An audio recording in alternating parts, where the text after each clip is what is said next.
Good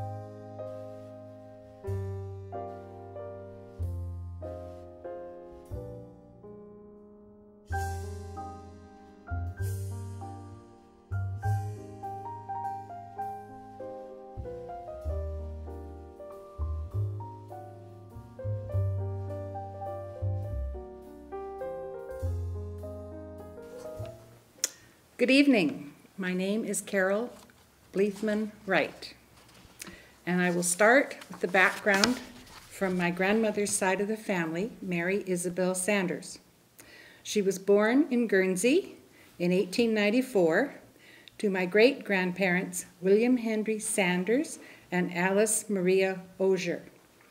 The Sanders family then traveled to New Zealand, where a great-grandfather, I believe, was a baker. They then, sometime in the early 1900s, traveled to Victoria because one of my grandmother's brothers was born in 1901 in Auckland, New Zealand. They then, between 1894 and 1914, acquired 9 children, 2 of which died at young ages. And in Victoria, the family lived in a few different addresses. Riffett Street, 3217 Belleville, which they lived, I believe, from 1911 until after 1921. Blinkbonny Farm on East Saanich Road, and White Road. And how I gathered all these addresses, my aunt was born in 1919, and she was born in the Bellevue Street house. My grandmother went to her mother's house to give birth. My father was born on Bellevue Street. And then my aunt, born in 1924, was born at Blinkbonny. And then from Blinkbonny, they had a farm on White Road, which, until the mid-70s, still belonged to the Sanders family. Next, we'll move to the background of the Bleathman family, that of my grandfather, Ernest Albert Bleathman. He was born at County Gates, Bournemouth, England, in 1893. He had 1 sister and 2 brothers who remained in England. After a family discussion, he came directly to Victoria and celebrated his 18th birthday in Victoria in 1911. He spent his young manhood in the logging industry, ranging up the coast as far as Prince Rupert. In 1918, he married Mary Sanders. They had 2 sons and 2 daughters. Alice first in 1919, Ernest, my father, in 1921, Doris, my aunt, in 1924, and Alan was born in 1932. And Alan, the youngest, he died of lung cancer at 21 years of age. My father, Ernest William, was the 2nd child. Now, we'll go back to my grandfather again, Ernest Sr. He worked for private motor firms until 1927, and then for the next 15 years, he worked in the engineering department for the district of Saanich. Then, during the war years, he worked in the shipyards, mainly Yarrows. After the war ended, he went on his own. I have some letters from him to my father at the end of the war when they were arranging to purchase and build a gas station on the corner of West Saanich and East Saanich Roads. And we today know East Saanich Road at that corner as Viewmont. And now I'll just read you some interesting things from the letters. November 6th, 1945, and this is my grandfather writing to my father.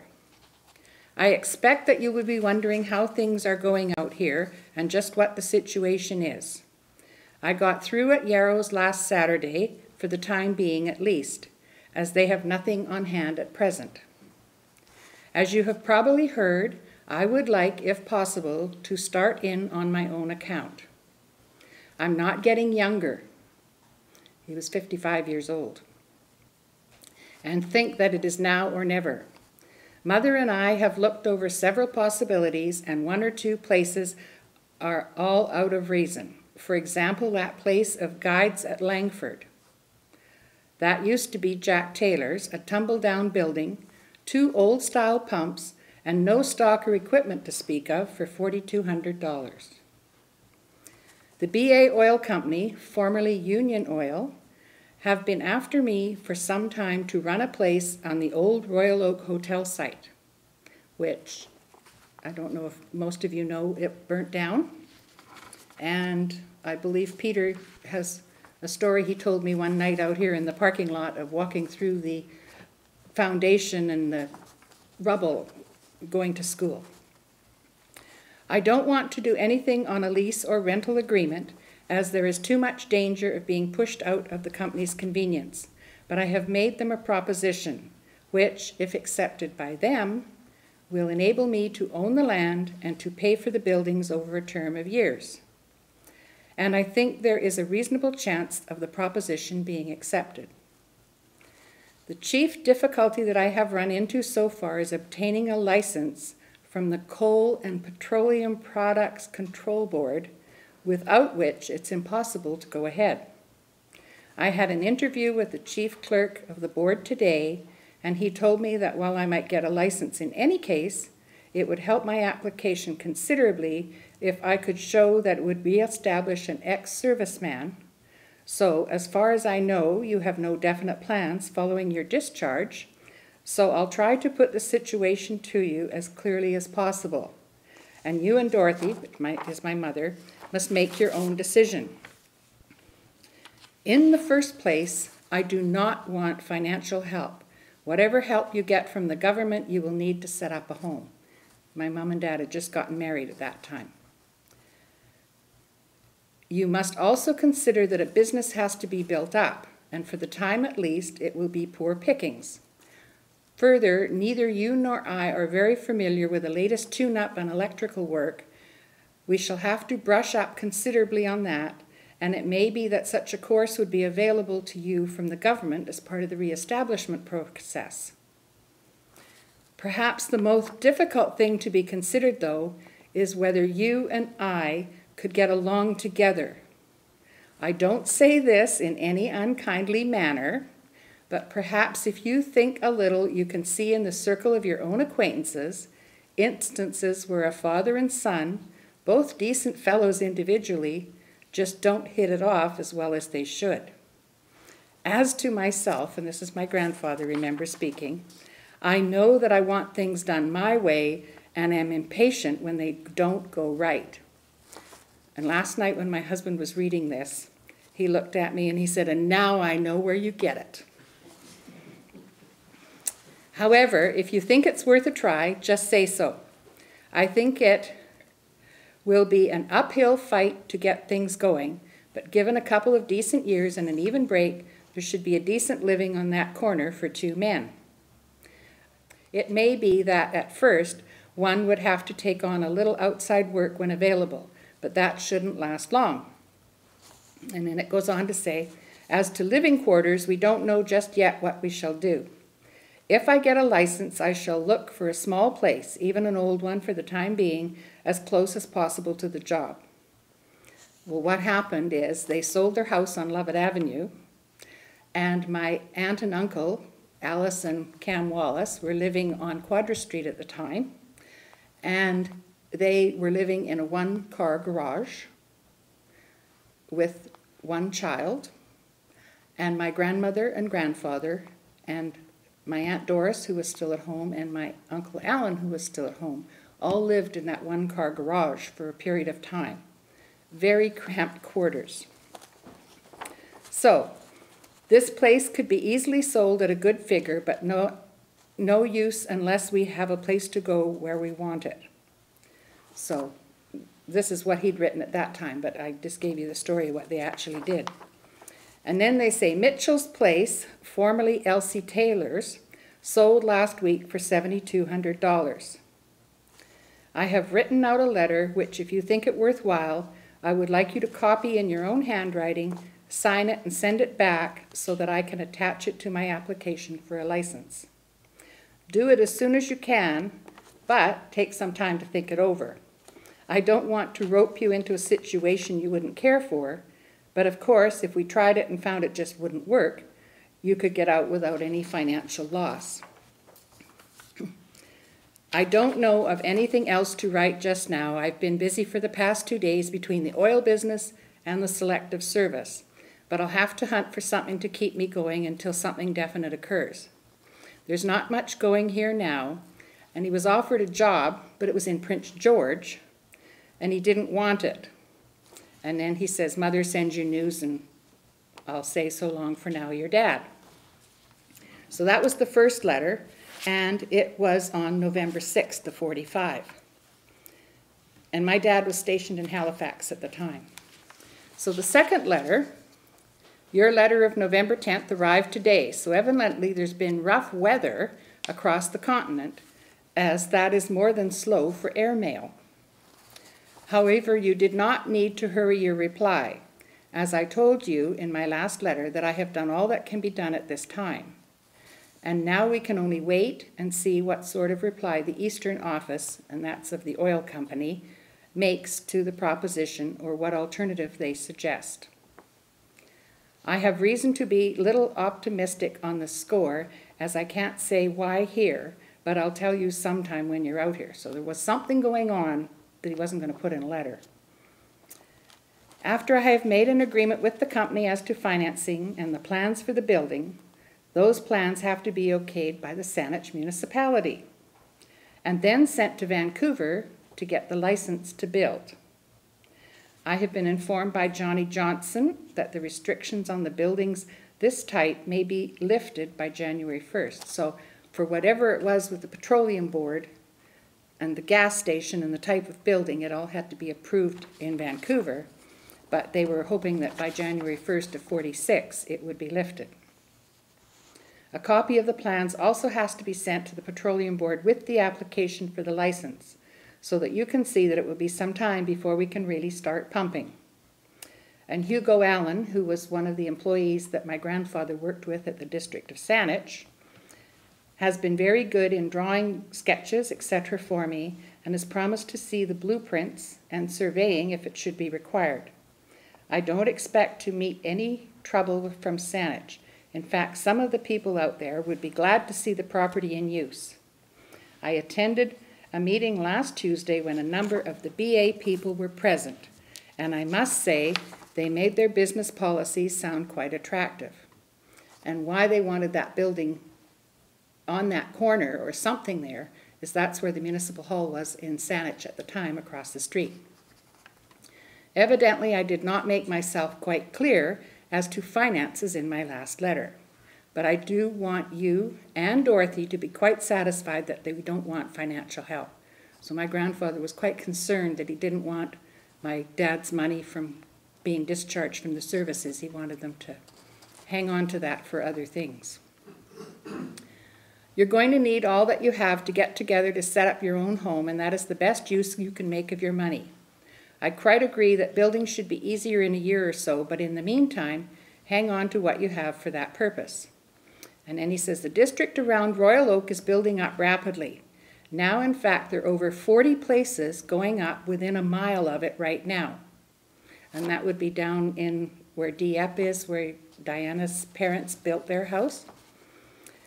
And the employment situation is poor just now. It will no doubt be better in the spring. So from that point of view, there is little to be gained by getting a quick discharge from the Navy, though I can quite see that you would be better off in several ways on this coast, because he was stuck in Halifax. And then there's a little bit about mother and family stuff. And then, we're still in the end of 1945, December 13th, 45. I guess you know just the place I'm after. It's the corner lot on the northwest corner of the junction of East and West Saanich roads. It runs 126 feet up the East Road from the corner that is up to the post office. So the post office must have been in where the hairdresser, which in one of those pictures in the back is the Bank of Montreal, and it was Royal Oak Cablevision for a while and all sorts of different things over the years. and 244 feet on the west road up to the schoolyard. The lot is almost exactly 3/4 of an acre. Of course, we shall only need a small part of the place for the business, but we intend to build on part of it, what will be, according to our present plans, a duplicate of this place, and this place was their house on Lovett Avenue. That we shall have to do as early as possible, as from every point of view, the sooner we get settled in the place, the better. Mick Doherty has told me that some buildings in Pat Bay, out at the airport, will be for sale about February, and has promised to do whatever he can to get me what I need. I hope that he will be successful, as it means a whole lot these days to get lumber and fittings you need. They would have been taken down and trucked in, but at a price it would be worth the while. By the way, some of the boys on the ships here tell me that they have been able to get hold of good socket sets and also 12-point sets, and you carmen know all that lingo, whatever it is, so that if you should have any opportunities of that sort, don't pass it up. And those were the 3 letters that Mum had kept in all the stuff that showed what the conversation was. And that was in the end of 1945. Then I have my grandfather's little black book. In it, he has written down every penny that was spent on the building, wages, equipment, and everything. And the total for the gas station in 1946 was $71.48.42. And in here we have, wherever Enid went, her brother-in-law, Frank Bull. We have Diana's uncle. We have D.A. Little. And then we have all the electrical places. My Uncle Cam for doing some of the wiring. And all the money that was spent. And in the next part, he's done the same thing when they built the house, which was on the other half of the property and just slightly behind the gas station, which is now, I believe, Oak something Corners. When they were, what is it? Shady Oak. When they had a contest and it was asked that people send in suggestions as to what to call that corner, Doug Crosby sent in that he wanted it as Bleathman Corners, but it ended up being Shady Oak. But that is the little group of veterinarian and fish and chip shop and little store that's in there now. And in this book, the Little Black Book, which it is, Little Black Book, is all the wages that he paid to the employees for the first little while, which were just my father and a couple of part-time people that were in the service with my father that he had come in and help on occasion. And in the very back, it's actually got the stamp where it was approved by EI. So this actual book got sent in for the approval for the EI contributions for the employees, which I thought was quite interesting.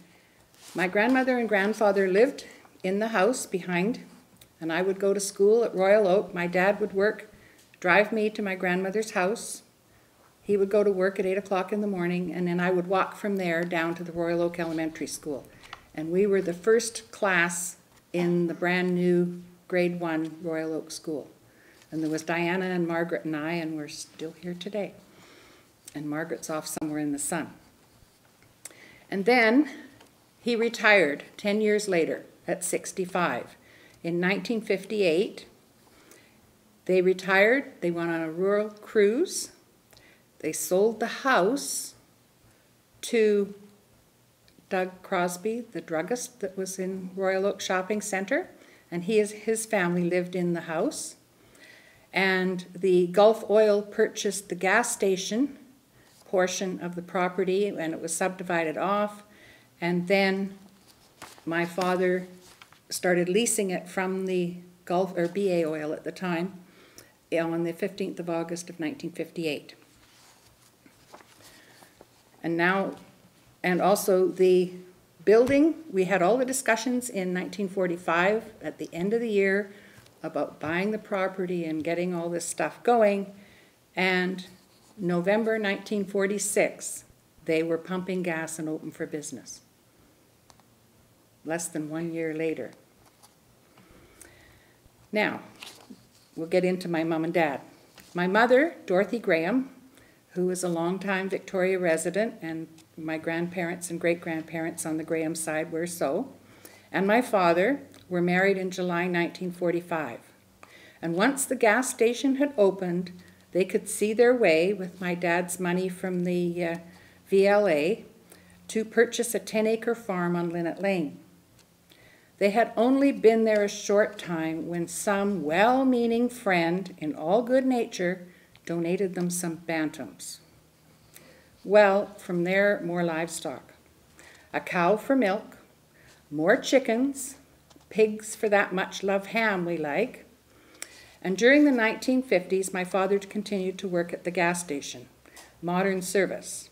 And my parents raised chickens from day-old layers until about 5 months old, when they sold them to the egg farms, all the way up to Port Alberni and through Lower Vancouver Island.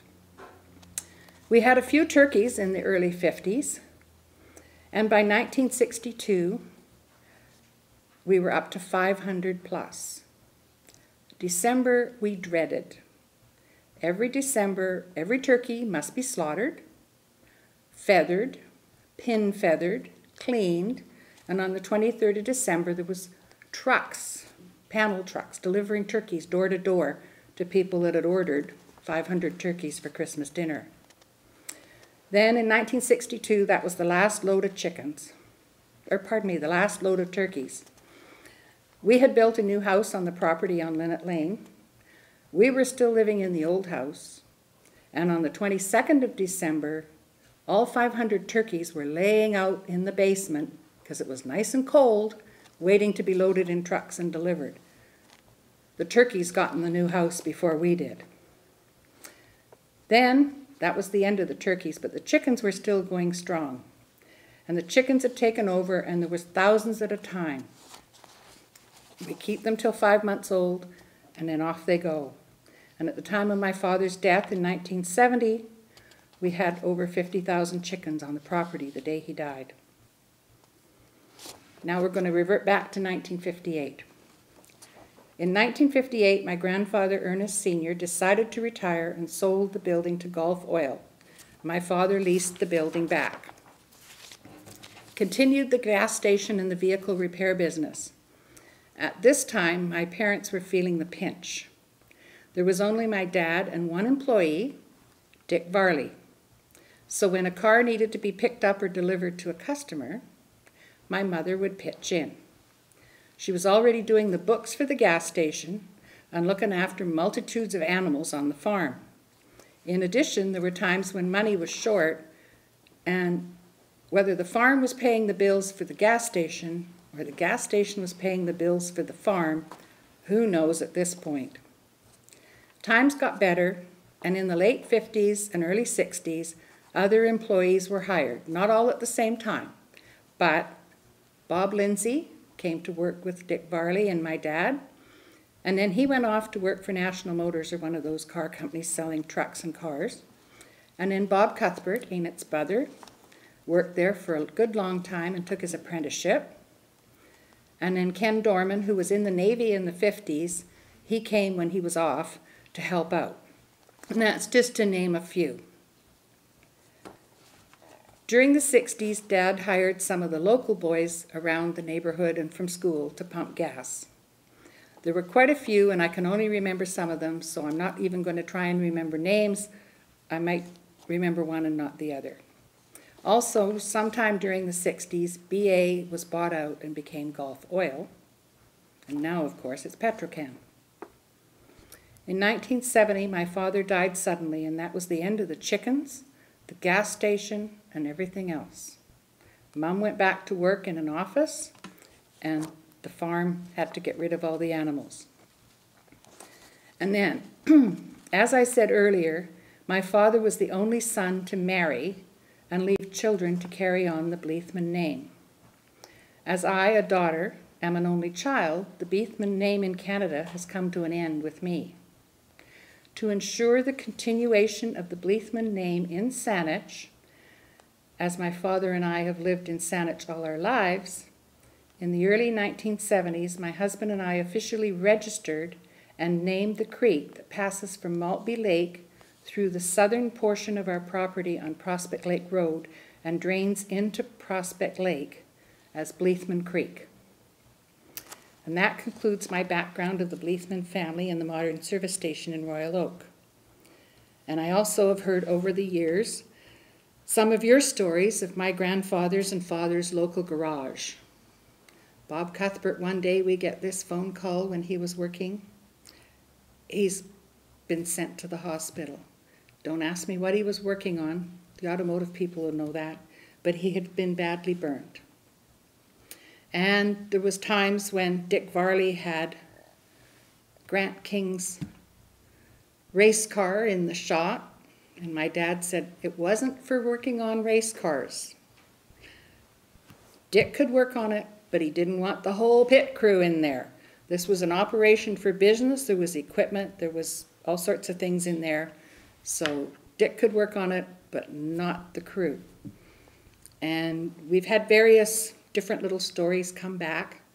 And there was a lady that lived at what is now the end of Wilkinson Road and where Royal Oak Drive and the West Saanich Road intersection is. She lived there, and I believe her name was Mrs. Hobbs, and she's long since gone. And my husband met my father. There was this car that came down Reynolds Road, and how it happened, it went skating through the holly trees and landed in the middle of the holly field on Reynolds Road. And my dad came to check the car out, and the brakes failed. And that's how my husband met my father. So that's it. Any questions? And it was where my kids going, because we lived on Quadra Street. Yeah. And he was more worried about my kids than what was happening to him. And I don't remember how badly he was burnt or... All I remember is I was bawling my eyes out, and we went roaring up to the hospital. And I was a teenager at that time, and Bob was my idol at some points, and he'd got burnt. And so he was all bandaged up, but I don't know whether it was both arms or just one arm, but something had happened and got fire, and it was down in the back of the shop. So my dad was quite concerned, and we all went roaring up to the hospital behind the ambulance. Gas, and your grandfather's gas station got the work for the police cars, I believe, or was it the other way around? I don't know. I know we did work on the police cars. Yeah. Well, I know in the late 50s, early 60s, the Women's Institute, we got one of those great big rolling pop machines where you slide the bottles through and then pull them out the end. And it was my job, any profit that was made from the pop machine, I could have for the profit. And so every night after school I'd go and fill the pop machine, and then on certain nights, the people in the Women's Institute, I'd push this thing all the way across the street in the traffic into the Women's Institute, and then take cases of pop in and load it right to the gunnels, because they'd have square dances and things going on in the Women's Institute. And so for a long time, I was going to Royal Oak, and then I'd go up after school and fill the pop machine and then push it across the street in the traffic. And then it wasn't too bad going into the Women's Institute, but coming back out, it was up a hill. And then the odd time we'd forget to put it in at night, and some local, whatever you'd like to call them, would come along and unplug it and move it down the street, or, you know, you'd find it where it didn't belong if we forgot to put it in at night. But, and then I was in the 50s when my dad first took over. We had to do a big stock taking, and I was 12, and I can remember sitting there counting spark plugs till the cows came home. I don't know how many, but they were $1 each. I know that at the point. Every spark plug was $1 each. No, it wasn't till years later that I found out that my husband and my father met that day when Mrs. Hobbs' car was sitting in the middle of the holly trees on Reynolds Road. He says there was nothing wrong with those brakes. She hit the gas pedal, not the brake. But my dad said, oh no, I think the brakes failed. Off went the car and the record of the station and get checked out. But, yeah. And my Dad's older sister Alice, who married Cam Wallace, Cam built their house, which is now the end of Chatterton Way. They expropriated the house to put Chatterton Way through. There are big trees still there. Yeah. Yeah. The tree's still there. Yeah, But, Oh, yeah. And in this little black book, I'm just looking here, they've got wages and insurance, Corporation of Saanich, building license, $5.50. D.A. Little, he must have been one of the workers because they've got July 8th to July 20th. Rithett Construction Limited Insurance. D.A. Little. BC Electric for the power, $2. And my dad got paid $6 for a week. Yeah. And Cam Wallace got $39.20 for some of the electrical work. Cunningham Drug for the first aid kit, $2.16. The water bill, $1.75 for the month of August. And then we have Frank Bull for September 9th to the 20th, got $9. There's some interesting little things in here of, you know, just the different places they bought things. And just to add a little bit, the stories I've heard, when the station was taken down and Petrocan built the station that's currently there, Harvey Sherman has the hoist that my grandfathers had bought from Pat Bay and brought in and put in. So it's still around. Whether it's still laying or whether it's actually installed somewhere. That lived there throughout their lives. So how would your aunt be? I born? just know that they at one point lived on, the Sanders family lived on Blink Bonnie Farm. Now whether they were working there or whether they actually owned it, I don't know. Maybe Vicky can find out through the Sanders half of the family. But I do know my Auntie Doris was born in 1924 on Blink Bonnie Farm. So I understand from my husband. Yeah, because in 1921 they were on Bellevue. And I believe from 1911 till at least 1921 when my dad was born, they were on Bellevue. They were on Bell. And then they went to Blink Bonnie for a very short time. And then they bought the farm on White Road. And it was 10 acres. And then, of course, my grandfather died, or my great-grandfather died. That's the And one road out there. White Road, that's part of Seabrook, and Yes, right. like it actually goes to Seabrook and then White Road and then down onto East Saanich. And V&S. And then there's part of White Road in behind the fairgrounds again. Mm-hmm. Yes. Well, they were on the part that actually looks down over Wallace Drive where the veterinarian there is on the corner of Stellies and that looked over there. And they were there well into the 70s. My uncle, well, he's my great uncle Frank. And he was still living there until he became too ill to live there, and then he went to Glendale. And then he passed away in the 70s, and he was the last one. But after my grandfather died, and they quit farming it, like my Uncle Frank had the loganberries and strawberries, and my dad, we had pigs and cows and things. Well, I can remember we had one pig, she chewed her way out of anything you put her into. We built like a 4x4 wall, solid wood, and she'd eat her way out of it. So my Uncle Frank, great Uncle Frank actually, he said he'd take her.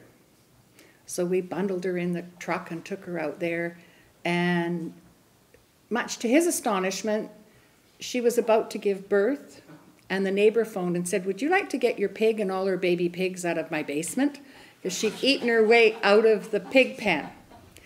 And my great-grandmother, when her later years, she went to live in the house behind the gas station with my grandmother and grandfather in her last years.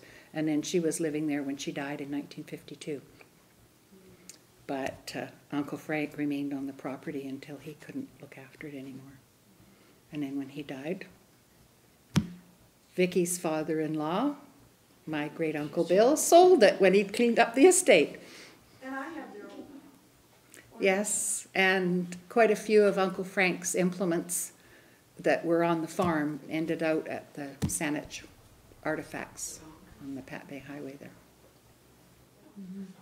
And actually, one of the Sanders descendants was the second born child of my great-grandmother and grandfather. She died in 1922, 6 months after she'd given birth to twins. Both her and her husband had TB, and they gave birth to the twins. And my great-grandmother, who was grandmother to the twins, adopted them rather than see them go to an orphanage. And so she raised the twins as well as the rest of her kids. So she actually had 9 of her own, 2 of which she lost at young ages, and then she adopted the twins and raised them.